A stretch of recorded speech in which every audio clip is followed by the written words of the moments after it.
Hello, everybody, and welcome back to the new episode of Yankees and Chill, and it's a special episode. I have one of the best people I know sitting right next to me, and his name is Evan Adams Apple O'Regan. Say what's up, Adams Apple. What's going on, peeps? Yes, that actually is my middle name, is Adam's Apple, Mm-hmm. just in case you're wondering. Yeah. So, it's good to be here. I'm excited. We're going to talk Yankees. We're going to talk baseball. It's going to be a good time. All right, so let's start with some of the things that have went down over the past week. Okay, so I personally would like to talk about Wander Franco and his monstrous bullshit of a deal.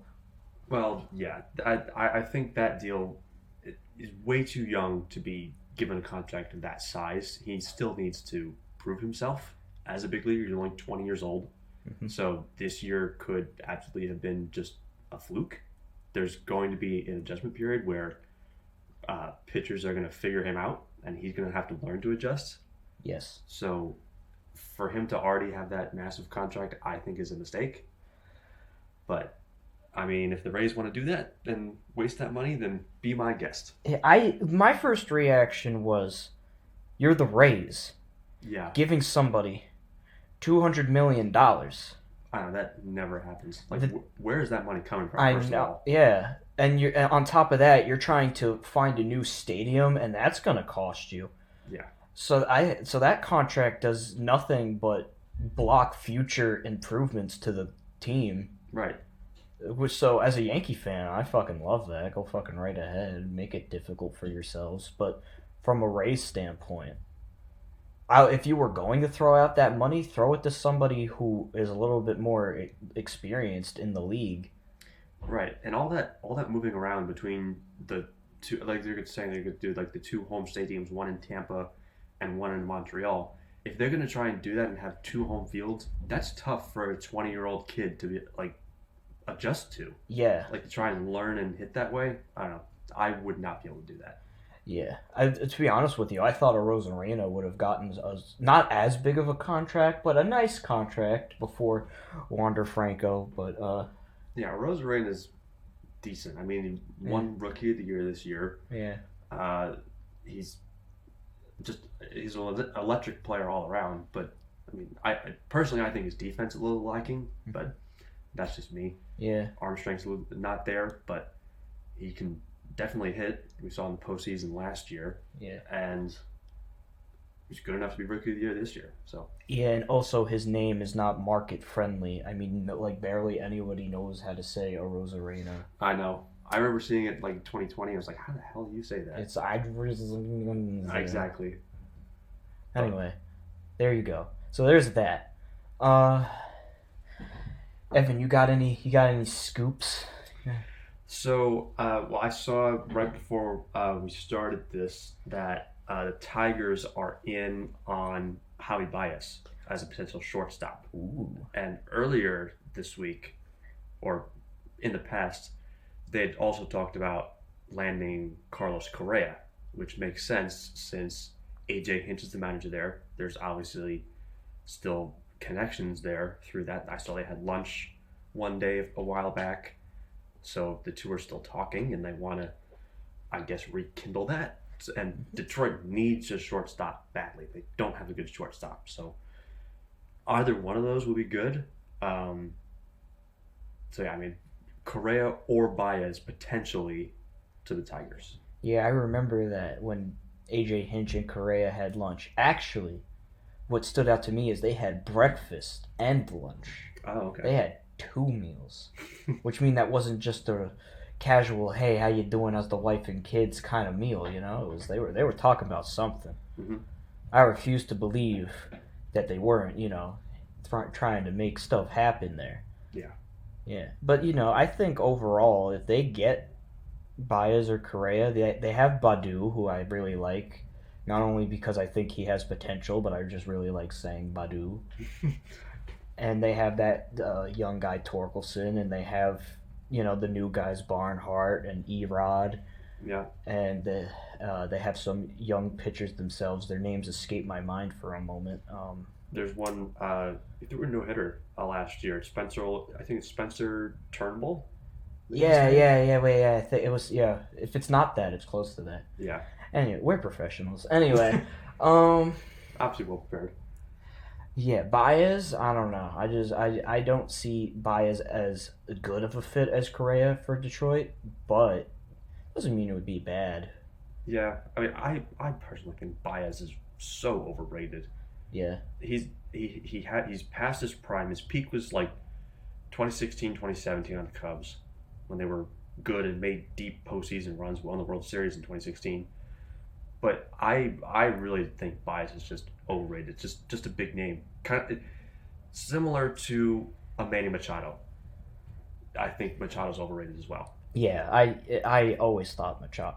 I before this season, I used to make a good argument about Bryce Harper being overrated, Well, and now it's a little tougher because now he's won two yeah, MVPs. exactly. But outside of those two MVP seasons, you look at the other seasons and they're not that great, Hmm. especially for the money that he's now making. Yeah, So, it's again similar to like someone like Fernando Tatis Jr. I know people aren't going to like that, mhm. but I think Tatis is also overrated.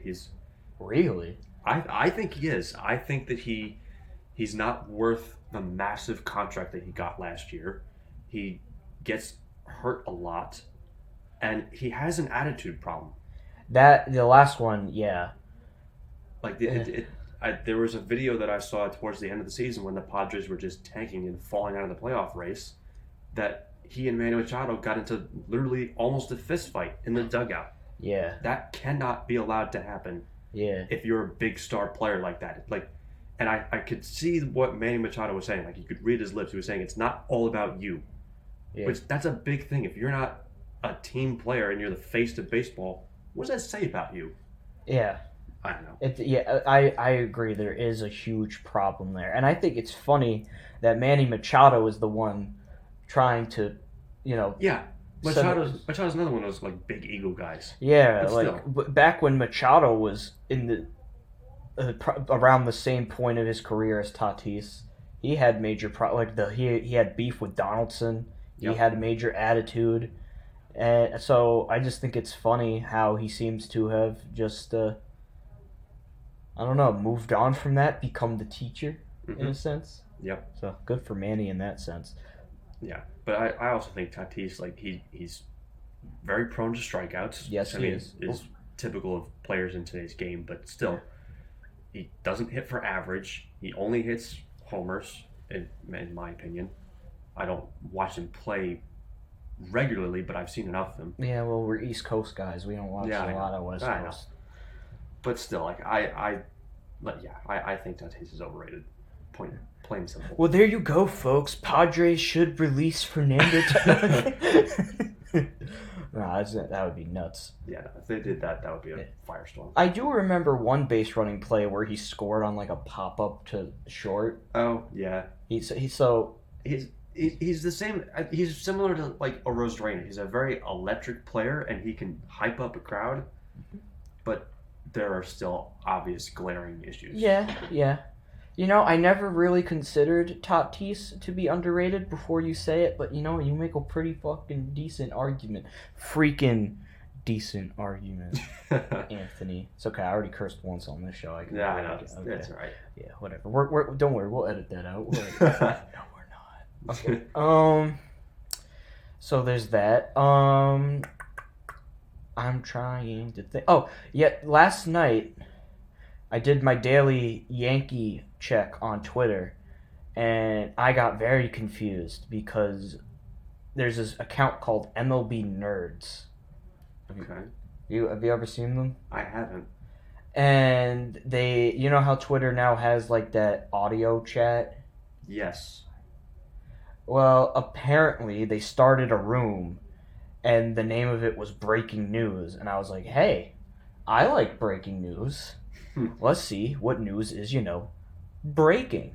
Mm-hmm. And apparently, there's this other account called Correa to NYY, Oh which boy. I don't like at all. But apparently, that account, this was the breaking news, tweeted the word medicals. And MLB nerds thought that that was enough to start a conversation and freak out. Yeah, I mean that's a little much to react over. Yeah. I don't. I.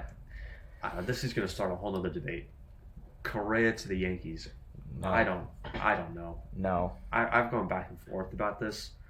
I mean, yeah, Correa is a he is a good player. He's the best defensive shortstop in the league. He's got a cannon for an arm, and he's clutch.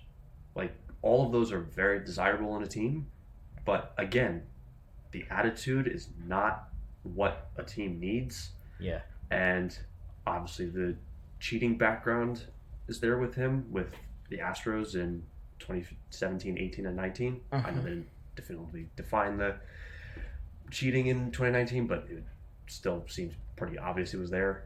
I don't know. I think he's really scummy, but I don't know. I've gone back and forth. I think if the attitude can be worked out in the Yankees clubhouse and everything kind of starts to mix together, it would be really cool to have a Correa as a Yankee.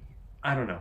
Yeah, That's just me. if you're not worried about the human and just more worried about the actual player on the field. Yeah, like then, he's gonna produce no Yeah. matter where he goes. It's just will he gel with the players? And that's one of the things the Yankees need. They need chemistry. yeah. So The thing is, how does my thought is how does an attitude like Correa affect guys like Gary Sanchez and Gleyber Torres and yeah, like all these young guys who kind of on the Yankees look like if they weren't on the Yankees would have a little bit more to say, would have a little bit more of an opinion. Would you know what I mean? Like they're not like Judge, for instance. Judge is like he just wants to say the right thing. right, like if it wasn't such a big media center, Yeah. you could get away with saying more. Yeah. So yeah, it would. I mean, this we could find out because I want to put Gary Sanchez on a boat and ship him off to wherever. Yeah. But I don't know. Yeah, it's kind of like why they got rid of Bobby Abreu because they said he was a bad influence on Cano and Melky back in the day. So I'm just afraid that that would just repeat itself, and that's my main concern. Also, this is even worse in my opinion than the time Reggie Jackson came to the Yankees and said that he's the straw that stirs the drink.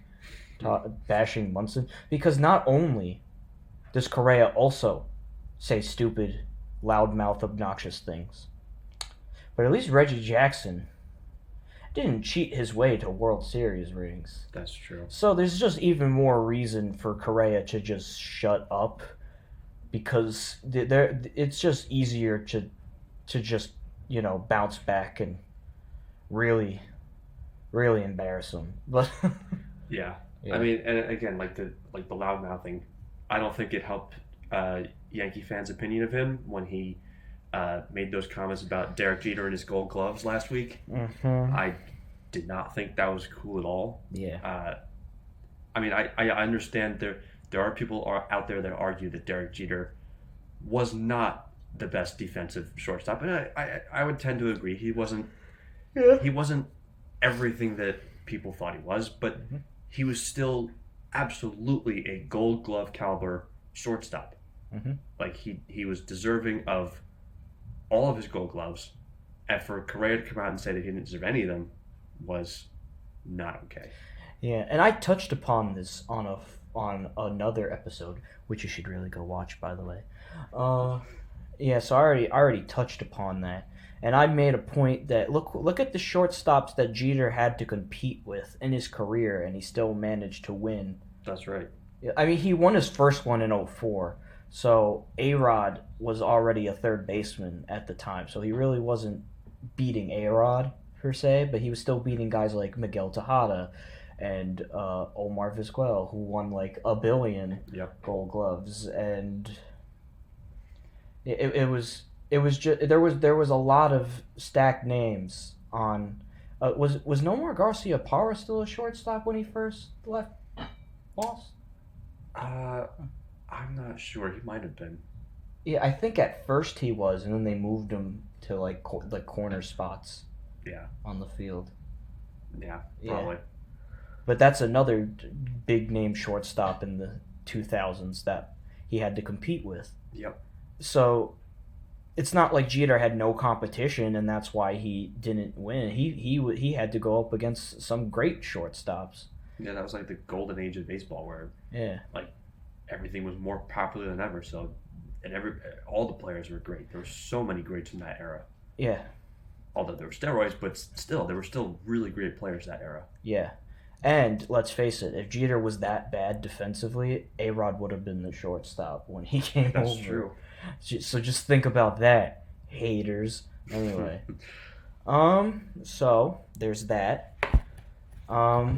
Anything else you want to touch upon real quick? There were a couple things. First of all, I think we should talk about the beef between Mets owner Steve Cohen Ooh, yay. and the agent for left-handed pitcher Steven Matz, because Yes. that got ugly the past few days. Yes, okay. For those of you who don't know, Steven Matz went to the Cardinals for 4 years, $44 million, which I did not think Matz was going to get a 4-year deal. No. I thought 2 at most. Mm-hmm. But yeah, there was. I'm trying to see if I can find the tweet from Steve Cohen, but he essentially said that what. Oh, here it is. He said after the deal with Steven Matz was made overnight, he tweeted when he woke up the next morning, "I'm not happy this morning. I've never seen such unprofessional behavior exhibited by a player's agent. I guess words and promises don't matter." And I don't know. I think I think Steve Cohen needs to stop being a baby. Yeah. And there was a better offer made. So if you can't meet that offer or make a better offer, then you need to just suck it up and say you lost the guy. I have a lot to say about Steve Cohen, but I'm going to try to squeeze it in right before the Yankee of the Week. Cohen is not an owner. No. Cohen is a fan who just so happens to be in charge of the team. Yes. Which, if you are a baseball team, having a fan in charge is dangerous. Mm-hmm. And Steve Cohen is currently showing you why. He is not a responsible owner, period. He does not fact check who he hires. And when he does hire them, he does not... He puts them in situations to get caught and get fired. For instance, his GM, Jared Porter, was fired for reasons. Mm-hmm. So he messed up immediately right there, him and Sandy Alderson, who I also think doesn't do good at his job. And then the next guy was Scott. Zach Scott, was that his name? I think so. And he got arrested for a DUI. Hi, Potato. Driving home from Steve Cohen's house after he threw a party. Yes, I remember that. If you're Steve Cohen, you have to make sure that guys that with big positions, especially your general manager, who you just had to hire because you messed up the first time in that same position, you have to make sure that he goes home fine.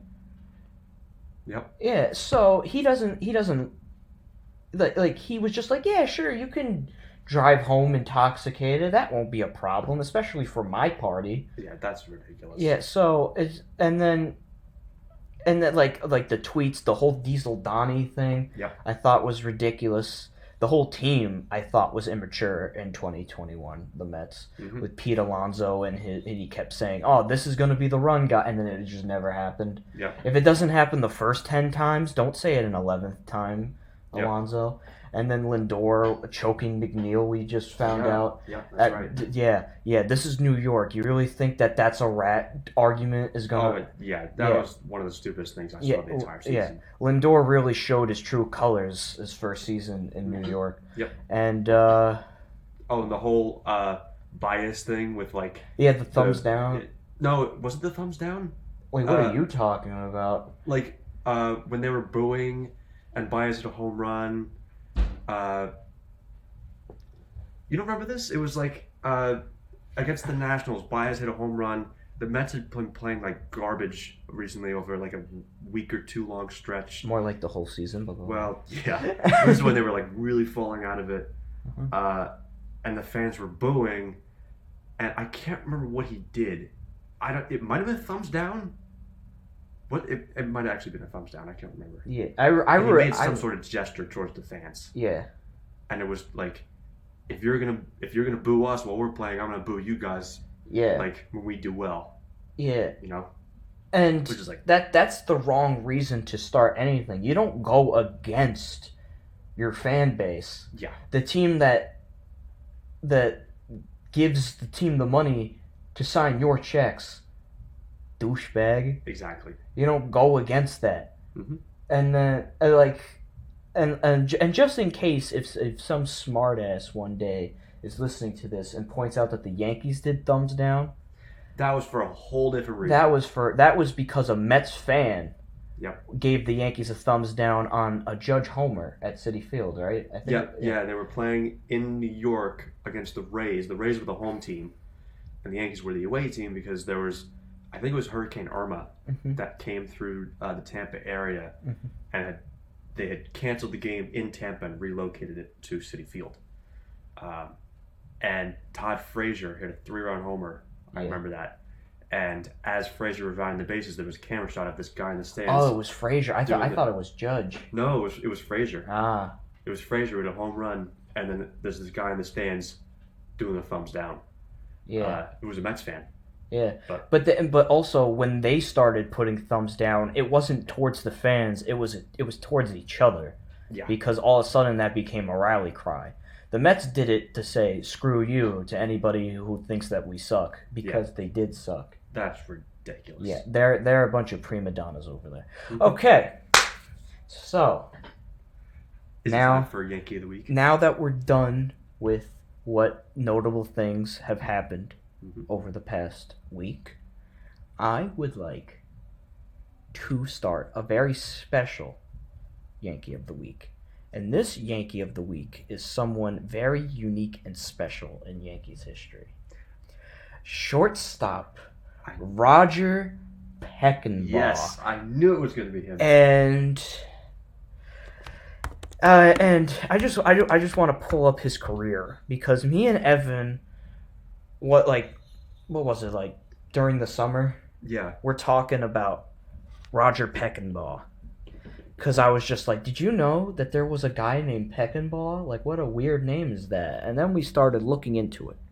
This guy has, like, the strangest career out of any Yankee I've really dived into. Okay, well, let's go over the basics. Yeah. Roger Peckinpah played 17 years. He was a Yankee from 1913 when he was the first year that the Yankees were actually called the Yankees. So he's kind of like the original Yankee shortstop. And he played all the way to 1921. So he was also there when Babe Ruth first got there, the first couple of years. Yes. So, already you think that that's an abnormal life. Well, Roger Peckinpah had MVP votes 4 years. Roger Peckinpah, not with the Yankees, this was in 1925. This was after his Yankee days. He was a Washington senator. And he won the MVP award. And this goes down as one of the strangest MVP races. Because he lost to Al Simmons, Hall of Fame center fielder, Al Simmons, for the Philadelphia Athletics. And Peckinpah beat him by 4 points. And you look at the stats that were valued, because it was 1925, so it was the normal statistics. Yep. Peckinpah hit 294. That's good. Al Simmons hit 387. That's amazing. Peckinpah hit 4 home runs. Whatever, it was 1925. If your name wasn't Babe Ruth or Jimmy Fox or Lou Gehrig, you weren't hitting that many home runs. Right. Except if you're Al Simmons, who hit 24, which I don't know if guys back then knew math, but That's amazing. That's 20 more home runs than the... So not only now do we know that Al Simmons almost hit 100 points better than Peckinpah. He fell just short of 100 points better. But he hit 20 more home runs. Yep. And if you look at RBIs, it's the same thing. Peckinpah had 64. Evan, how many RBIs did Al Simmons have? According to Baseball Reference, 129. 129!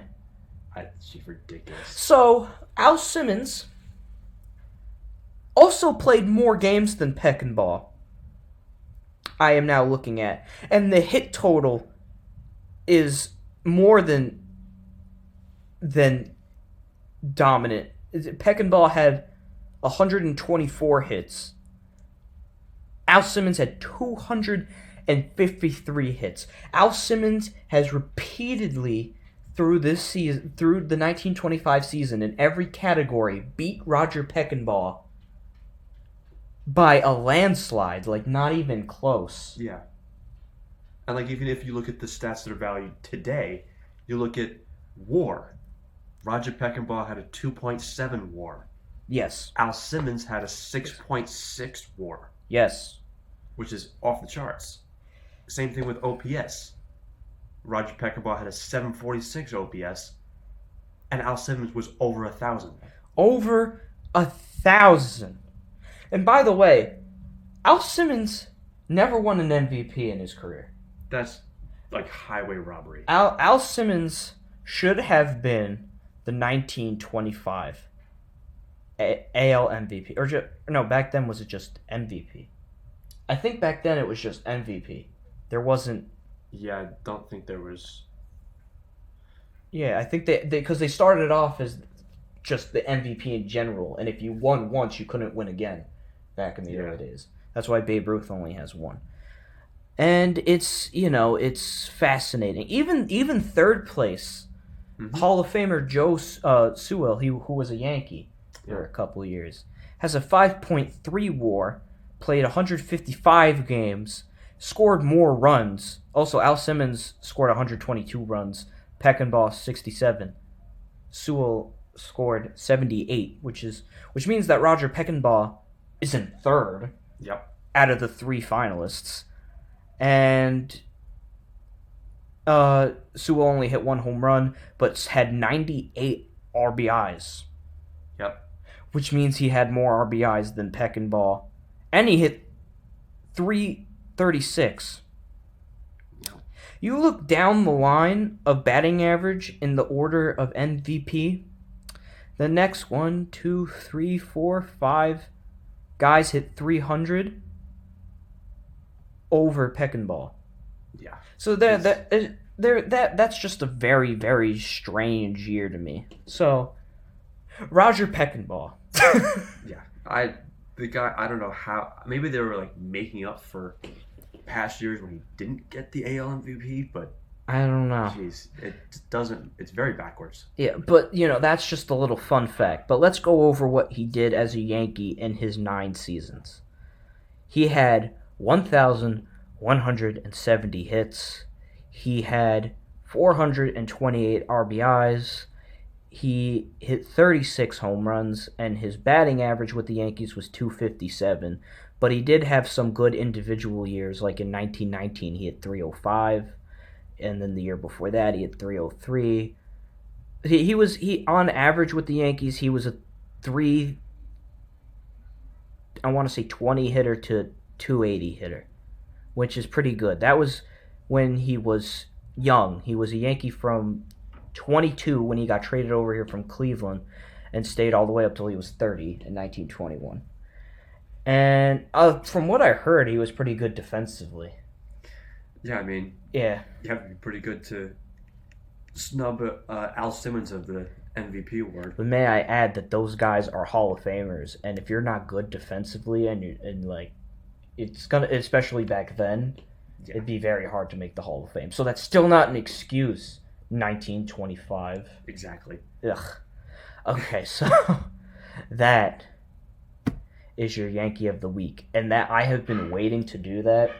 Yeah. I spent the last 2 weeks. The last 2 weeks, Yankees of the week were Charlie Keller and Joe Page. Mm-hmm. I was like, I really want to talk about Roger Peckinpah, but I can't because I want to save that for this moment. Yes.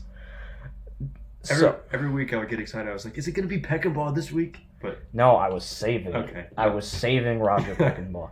I was it was like last minute decisions before I filmed the episodes. Okay. I was like, who am I gonna help delay the Peckinpah league? Well, I appreciate you waiting for this show. Yes, to do Peckinpah. And also shout out to Charlie Keller and Joe Page for helping me do so. Yes, and also Joe Duggan, the first one. Yep, the first one. He helped too, I guess. So there's that. Now that we have finished Yankee of the Week, Evan was looking through who won MLB First Team. That's right. And there is a Yankee on there in Garrett Cole. I can read off some of the, or I'll read off the first team. So at catcher, we have Salvador Perez of the Kansas City Royals.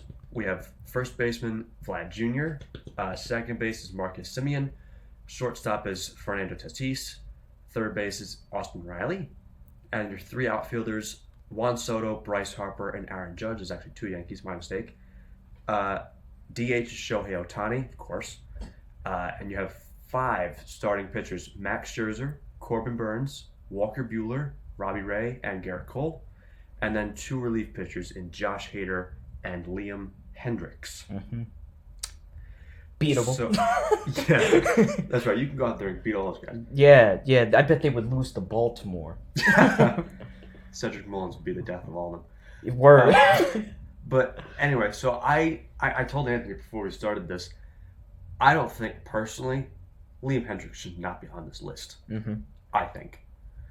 Everybody else is pretty deserving. Everybody else, I think, should be on there. Austin Riley's debatable, but I think he still makes it. There has to be a better relief pitcher in the American League than Liam Hendricks.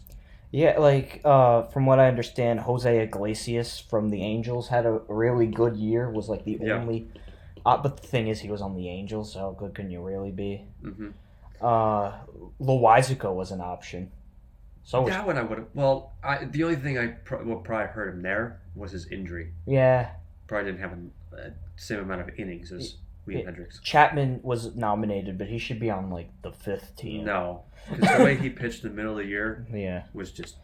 It was awful. It was scary. Another name that I think didn't even make the second team that was nominated was Stanton, who hit 36 home runs. Did he hit 36? 30. It was something. It was in the mid 30s. He was just under Judge. Yeah. Let's see. And Judge was fourth in MVP voting, which means that a Yankee has made top 4 AL MVP voting for 3 straight years. Yeah. That's pretty good. Haven't done that in a while. Yeah. So that feels good. Yeah, so this year Stanton hit 35 homers. 35 homers.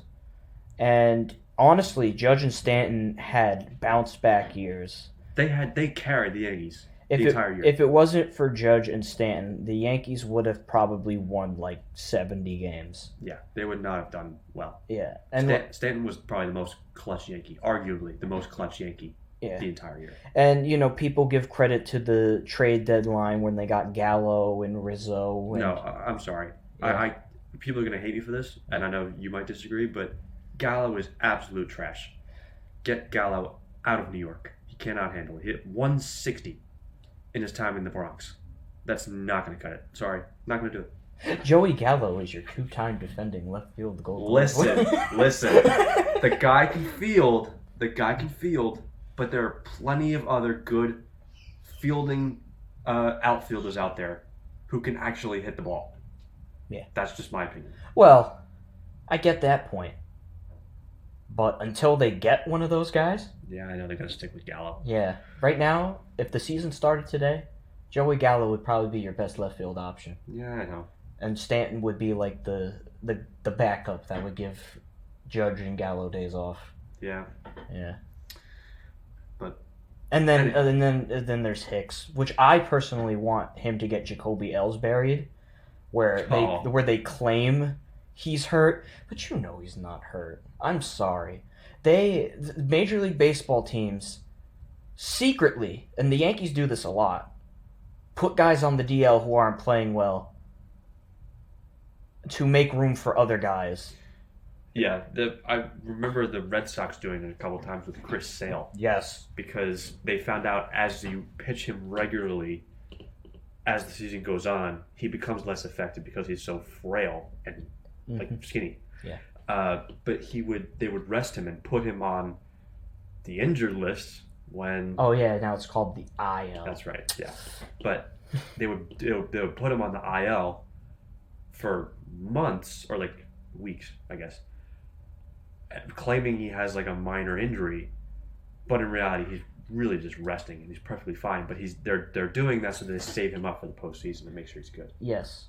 And that's exactly what happened to Jacoby Ellsbury during the 2017 season. Yeah. When the team actually started having a chance to make a deep run. Oh, would you look at that? Ellsbury hurt himself again. Oh, what's that? It's been 3 years and he still is... Jeez, I wonder how bad... Well, that bitch was not hurt. He was sitting there getting paid by insurance, getting paid, what was it, like $20 million? He had a 7-year fucking big boy contract. Yeah. And he was getting paid to have a pretend injury. Yeah, he really only had 1 or 2 good years with the Yankees, 2014 and 15. Yeah. But yeah, I mean, Aaron Hicks, you and I disagree on this. I think Aaron Hicks still has some left in the tank. He's still... I was watching videos of him, I think it was last night. He started playing in the Winter League, and he hit 2 balls that would have been Yankee Stadium home runs. Both of them to right field, of course, because he was hitting... one of them was he was hitting right-handed. He went oppo. Oh, okay. But they would have been Yankee Stadium home runs if they had that short porch out there. I think Aaron Hicks is still a great defensive center fielder. He always seems to be clutch. I remember 2019, just a couple instances off the top of my head, that wild game in Minnesota. Yes. In the 9th inning, and also in the 11th or 10th, I can't remember. When he made that ridiculous diving catch on the warning track when the bases were loaded, 2 outs against Max Kepler to win the game. Mm-hmm. And then ALCS game 5 against Justin Verlander, hit a bullet 3-run home run right down the line to put the Yankees ahead in the first inning, 4-1, and they went on to win that game 4-1. I do remember that, and I remember freaking out about it. I was freaking out about that game. That was arguably one of the best games the Yankees played that year. Most exciting games, aside from DJ LeMahieu tying up the game in Game 6 before they got walked off on by Altuve and his buzzer. But yeah, I still think Aaron Hicks has something left in the tank. Have you pulled up his stats? Yeah, I just wanted to look at it. Yeah, I mean, the average isn't great, obviously. Yeah, he hasn't really had a decent batting average ever since 20. Well, 266 is almost 270, and 270 is respectable. Yeah, 260. Yeah. 266 is good, but that was 2018 actually played a full season. Yeah, 2018, he is one of 2 years where he managed to play over 90 games even. Yeah. And that year in 2018, he had a really good year. He had 27 home runs. He only hit 248, but still. And he had an 11 stolen bases, so he did have value there in 2018. He was the leadoff hitter for a bunch of games in 2018, I remember. Yeah. I don't know why this is off the top of my head, but I remember he took Jake Arrieta deep in Philadelphia for a leadoff homer, first batter in the game. Yes. The reason why I disagree with you about Aaron Hicks is because Aaron Hicks hasn't been good since. I know, but he's had a lot of injuries since. Because he's gotten older. Notice how old is he? I'm curious. Notice how his 20 started to end after the 2018 season. He turned 29. Played 59 games. Right? Mm-hmm. 2020, out of 60 games, he played 54, which sounds good. But I feel like any veteran player could hang around for 2 months. Yeah. Which Aaron Hicks did. And he didn't hit well that year. He hit 225. And now this year, he got hurt again. Well, yeah, this year he was not good. And he only played 32 games. And he didn't hit over 200. And now he's in his 30s. I don't know. He's going into his age 33 season. 32. 32 was in 2021. He was 32 in 2021. Oh. So in 2022, he'll be 33. And 35 is just right around the corner. How long is his contract for? When they signed him, it was a 7-year contract. And they signed him at the end of 2019, if I'm remembering that right? It was the same time as Severino. They signed both Severino and Hicks and ever since then, it's been like biting them in the butt, those 2 contracts. From what I remember, at least with Severino, they actually had a pretty good deal. It was like 4 years, $40 million, which is really not a lot. Yeah. At least for Severino. No, Severino one, I would do it if I had to go back in time and have the option to do it again. I would. Aaron Hicks, I probably would shorten the deal. Yeah, 7 years was a lot. It was 7 years for 70. 70 yeah, million. so both of them were 10 a year. Yeah. So I don't know. I'll tell you who would make a great option for center field. Oh boy. Jock Peterson. Yeah, I know. We've been over this before. Uh-huh. I think Jock Peterson could definitely be a good option. Mm-hmm. Obviously, his swing plays very well at Yankee Stadium. Mm-hmm.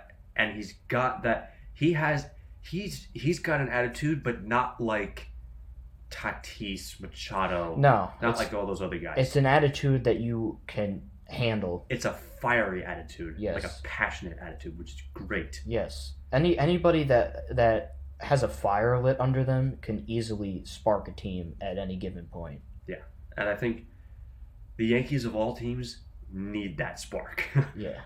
Plus, it would actually be a reunion between him and Anthony Rizzo. Ah, you see another. They spent some time in the Cubs together. God, what's Brian Cashman's phone number right now? Yeah, but even so. But okay, Evan, can I throw a hypothetical at you? Sure. Say if they do get a center fielder, Mm-hmm. who is the best option to play center field in front of Monument Park going into this season? You can even say Hicks. Now I gotta think about the market. So, the Yankees have discussed Starling Marte. I don't want Starling Marte. Really? No. I think Starling Marte, he's another right-handed bat. They don't need that. I do think Jock Peterson might be a good option. I think Aaron Hicks is another good option. Okay. I don't see them signing Brett Gardner. Well, they might. But I don't see him starting in center field. No, at best he's like a 5th outfielder. at best. And they also got rid of Greg Allen. Oh yeah, So which I don't have anyone. hated. Yep. How are you gonna get rid of Vasquez and Allen? Yeah, I know that. Like, I mean, like, I get it. Like statistically throughout their career, they're not that good. But if you watched the games, they came up when it mattered, Yeah, defensively and offensively. that's right. So I just looked up some of the center fielders or outfielders. They're free agents this year. Oh, sorry, that's next year. 1 second. We're professional. So we have center fielders. We have Starling Marte, Chris Taylor. Ooh. That's a good one. I mean, he's going to be expensive. Yeah. But Chris Taylor, I some of my friends down in Florida know that I don't like his batting stance when he goes like way back and like very jerky with the bat at first. You never told me that. You don't like Well, Chris Taylor's yeah, batting stance? Well, I first discovered it when I was in Florida this past fall, and we were watching some of the Dodgers Braves games. Oh, And I was okay. like, that guy's bad. It's gross. But anyway, Chris Taylor's another good option. He's the same age as Hicks though. He's 31. But I think Chris Taylor is much more versatile than Aaron Hicks. Well, Chris Taylor is more than just a center fielder. He can play anywhere. Yeah. He's a super utility man. Mm-hmm. I wouldn't mind Chris Taylor. Yeah. There's Kevin Pillar is on there. I don't know. I don't know. Is his face okay? Yeah, I probably want to get that checked first. Yeah. But I mean, he's obviously great defensive center fielder. Always has been. Mm-hmm. So he'd be like a good, probably bottom of the order bat. Yeah. Another guy that jumps off the page here, in a way, Albert Almora Jr. What do you think? Ooh. Albert Almora Jr. And That's an interesting one. He's 28, so he's a little younger than those other Yeah, guys. if you wanted a center fielder for a little bit longer to give Jason Dominguez more time, Mm-hmm. that might be like a good 3 to 4 year deal right there. Yeah. Almora. Yeah. So, I think if the Yankees want to spend money and say they get Corey Seager, which is like the number one priority. I want Corey Seager more than anybody else. For $1. Yeah. As cheap, well, not as cheap as you can get him, but like cheap enough where you don't break the bank, but more like good enough to beat everybody else. Mm-hmm. $1. Yeah. But if they can get Corey Seager and Chris Taylor, he would be my starting center fielder. Yeah. That's actually a really good path that you went there. So, yeah. And I actually want to add one more thing. I just got a notification on my phone as I was looking at it. Ooh. Jeff Passan has reported that Michael Wacha is in agreement for a 1-year deal with the Red Sox. Ooh, Wacha jumping around the American League East. Went from Tampa to... Actually, he's been pitching for teams that the Yankees are like, rivals with. Trying to chase down, yeah. Because he was also a Met. That's true. What? You know what, Michael Wacha? I got some choice words for you. Come to my studio bedroom, and I will show you what's up in the land of pinstripes. Wacha, even though it's not that big of a deal, he's not that good. But I know, but still, even though his numbers aren't great, he's still more often than not shut the Yankees down over the past 2 years. For some reason, they cannot hit him. But you know what? In the grand scheme of things, they basically replaced Erod with Wacha. And that, my friends, is what you call a downgrade. That's very true. Yankees couldn't hit Erod either. Yeah, but now he's in Detroit. So that's not our problem as much anymore. It's, let's see, 13 less games you have to play There you against go. See, Yankee fans, don't worry about it. We'll be fine if we get a shortstop. Do need a shortstop. That's number one priority. Okay. Wow. Wow, we're very long here. Okay. let's just say that this is a special episode, and Yes. that's why it's been running long. Mm-hmm. There's been a lot to talk about. There has been. So before we go, any last thoughts? I don't think so. Thanks for having me, Ant-Man. Anytime. Evan Adams Apple O'Regan. Follow him at evanadamsappleoregan.org. No, it's not actually what my things are. If you guys want, I can put my social media things in the description or something like that, so you guys Yeah, we don't do check shameless out. plugs. But, Okay. yeah, it was great to be here. Thanks for having me. All right, Evan, can you do some background music while I do the outro? Dun, dun, dun, dun. All right, so this will be it for Yankees and Chill. I would like to thank my friend Evan O'Regan for joining me this week, and I will see you all next week, and I hope you all had a happy Thanksgiving. Goodbye.